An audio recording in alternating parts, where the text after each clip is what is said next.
Breaking news చూస్తున్నాం. తెలంగాణలో nominated పోస్టుల భర్తీ ప్రక్రియపై కసరత్తు షురూ అయింది. నామినేటెడ్ పోస్టులను భర్తీ చేస్తున్నామని మంత్రి తుమ్మల నాగేశ్వరరావు తెలిపారు. టీపీసీసీ చీఫ్ సీఎం రేవంత్ నిర్ణయం తీసుకుంటారని వెల్లడించారు.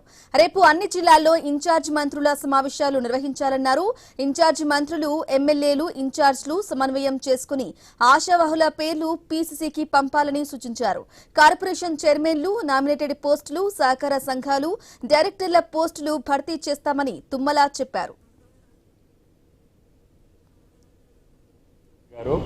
గౌరవ పీసీసీ అధ్యక్షులు మహేష్ కుమార్ గౌడ్ గారి యొక్క చర్చల ఫలితంగా రేపు రాష్ట్రంలో జరుగుతున్నటువంటి అన్ని నామినేటెడ్ పోస్టులు, మార్కెట్ కమిటీలు కావచ్చు, సహకార సంఘాలు కావచ్చు, దేవస్థానాలు కావచ్చు, కార్పొరేషన్లో డైరెక్ట్ పోస్టులన్నింటినీ కూడా ఆయా జిల్లా మంత్రివర్యులు, ఇన్ఛార్జి మంత్రివర్యులు అక్కడ ఉన్నటువంటి ప్రజాప్రతినిధులతోటి సంప్రదించి, కాంటెస్టెడ్ క్యాండిడేట్స్ తోటి కూడా సంప్రదించి, అక్కడ ఉన్నటువంటి పనిచేసినటువంటి కార్యకర్తల యొక్క మనోభావాలకు తగ్గట్టుగా ఆ పేర్లని ప్రభుత్వానికి పంపించమని చెప్పి పీసీసీ అధ్యక్షులు సూచన చేశారు.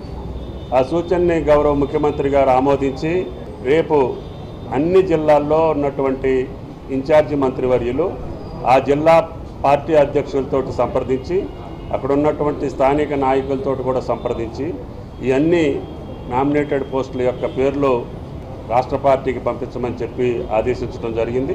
ఆ పేర్లు వచ్చిన తర్వాత పీసీసీ అధ్యక్షులు గౌరవ ముఖ్యమంత్రి గారు చర్చించి వాటిని ఫైనల్ చేయడం జరుగుతుంది. రేవంత్ రెడ్డి గారు